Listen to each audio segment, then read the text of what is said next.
खेल के वजीर मुल्क के तमाम बड़े कोचेस को तलब करते हैं और उन्हें सख्त डांटते हुए याद दिलाते हैं कि 130 करोड़ की आबादी वाले मुल्क से अगर बैन अल-अक़वामी सतह पर सिर्फ 2 ही मेडल आएं तो ये कौम के लिए इंतहाई शर्मनाक बात है। हुकूमत खेलों पर पानी की तरह पैसा बहाती है, लेकिन इसके बावजूद नताइज सिफर नजर आते हैं। जब इस नाकामी पर बहस होती है तो कोच विश्वास तंज करते हुए कहते हैं कि आज के नौजवान खेल के मैदानों में पसीना बहाने के बजाय मोबाइल फोन्स पर गेम खेलने में मसरूफ हैं, तो ऐसे में बेहतरीन खिलाड़ी कहां से पैदा होंगे। बात यही खत्म नहीं होती, बल्कि वजीर खेल वाज़े वार्निंग देते हैं कि अगर इस बार मुल्क को होनहार और जीतने वाले खिलाड़ी नहीं मिले तो खेलों के लिए मिलने वाला सारा बजट और फंड किसी दूसरे महकमे में मुंतकिल कर दिया जाएगा, जिसका सीधा मतलब ये था कि मुल्क का खेलों का ढांचा पूरी तरह ठप हो सकता है।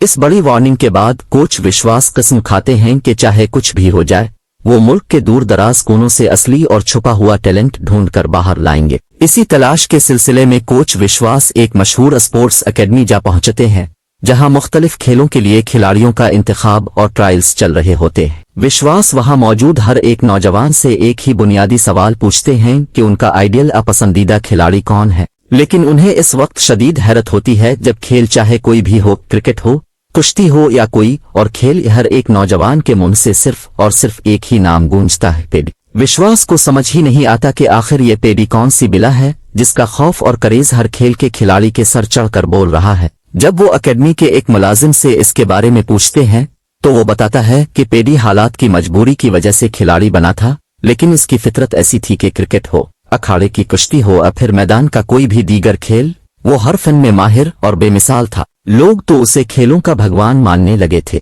ये बात सुनते ही कोच विश्वास का तजस्सुस और भी बढ़ जाता है और वो हर हाल में पेडी से मिलने की जिद ठान लेते हैं। लेकिन सबसे बड़ी रुकावट ये थी कि पेडी जहां रहता था वहां तक पहुंचने के लिए कोई पक्की सड़क नहीं थी, बल्कि मीलों पैदल चलना पड़ता था। इसके बावजूद विश्वास पीछे नहीं हटते और इस एकेडमी के मुलाजिम के साथ पेडी की तलाश में निकल पड़ते हैं। रास्ते में वो मुलाजिम पेडी के माजी के औराक पलटना शुरू करता है और यहीं से पूरी कहानी फ्लैशबैक के धुंधलके में उतर जाती है। फ्लैशबैक हमें ले जाता है 1980 की दहाई के विजयनगर शहर में, जहां राम नाम का एक बासर आदमी रहता था। राम को क्रिकेट से जुनून की हद तक प्यार था और वो अपनी मकामी क्रिकेट टीम का कप्तान भी था। इस दौर में वहां का दस्तूर बड़ा अनोखा था और मैच शुरू होने से ठीक पहले मैदान पर खिलाड़ियों की बाकायदा बोली लगाई जाती थी, यानी ये तय होता था कि पेडी आज किस टीम की तरफ से खेलेगा और उसके लिए पैसे अदा किए जाते थे। राम किसी भी कीमत पर पेडी को अपनी ही टीम में शामिल करना चाहता था, इसलिए वो अपनी जेब से 601 रुपए की भारी रकम अदा करके पेडी को खरीद लेता है। मैच का आगाज होता है।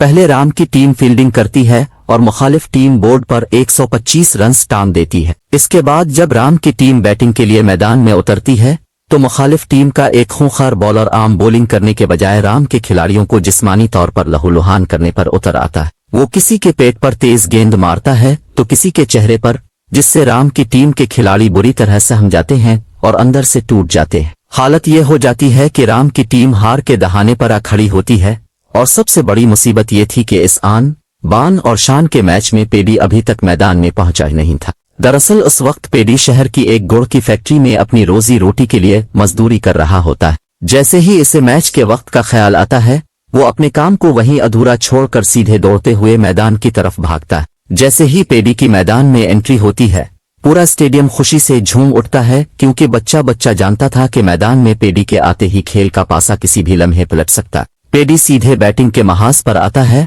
और मुखालिफ टीम के इस खतरनाक और बदतमीज बॉलर की जिम कर धुलाई करता है। खेल के आखिरी लम्हात में जीत के लिए सिर्फ 2 गेंदों पर 2 रन दरकार होते हैं। राम की दिली ख्वाहिश होती है कि पेडी सिर्फ एक सिंगल रन ले ताकि विनिंग शॉट वो खुद मैदान पर खेले, लेकिन पेडी उसकी परवाह किए बगैर खुद ही चूका छक्का जड़कर मैच अपनी टीम के नाम कर देता है। जीत की इस गूंज के साथ मैदान पर फिर से पेडी का नाम आसमान छूने लगता है, मगर हैरत की बात यह होती है कि इतनी बड़ी जीत दिलाने के बाद भी पेडी के चेहरे पर कोई गुरूर घमंड नहीं होता।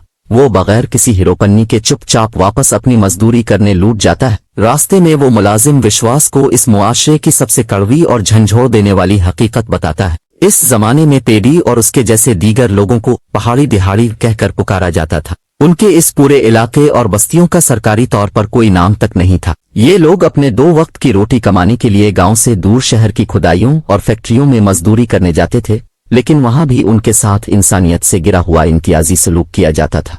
विजयनगर के मकामी मजदूरों को जहां एक दिन का 20 रुपए मुआवजा मिलता था, वहीं उन पहाड़ी मजदूरों को 2 आदमियों का काम कराने के बाद कल मिलाकर सिर्फ 20 रुपए तिमाही जाते थे, यानी हिसाब लगाया जाए तो फीकस सिर्फ 10 रुपए। ऊपर से उनसे काम भी आम मजदूरों से कई गुना ज्यादा सख्त लिया जाता था और सोने के साए के लिए भी उन्हें अपनी मजदूरी में से 2 रुपए किराए के तौर पर अदा करने पड़ते थे। लेकिन असली इम्तिहान तो मजदूरी खत्म होने के बाद शुरू होता था। उनके गांव तक वापस पहुंचने के लिए कोई ढंग का रास्ता या सड़क नहीं थी। उन्हें जान जोखिम में डालकर दुश्वार गुजार पहाड़ों पर पैदल चढ़कर अपने घर लूटना पड़ता था और इस खौफनाक सफर में 3 से 4 दिन का वक्त जाये हो जाता था। हालांकि सितम ज़रीफी ये थी कि इस पहाड़ी के बिल्कुल करीब से रेल की पटरियां गुजरती थीं, लेकिन रेलवे का कोई उसूल और निज़ाम ऐसा नहीं था कि वहां ट्रेन रोकी जा सके। गांव वालों में सौरी नाम का एक जज्बाती आदमी था जो हर रोज हाथ में लाल झंडा लेकर ट्रेन के सामने खड़ा हो जाता था और इसे रोकने की लाख कोशिश करता था, मगर ट्रेन कभी नहीं रुकती थी। सौरी अपनी भूखी प्यासी जिंदगी के पैसों में से बमुश्किल 10 रुपए बचाकर मुसलसल रेलवे के महकमे को खतूत और दरखास्तें भेजता रहता था ताकि उनके बंजर इलाके के पास भी ट्रेन का एक छोटा सा स्टॉप बन सके।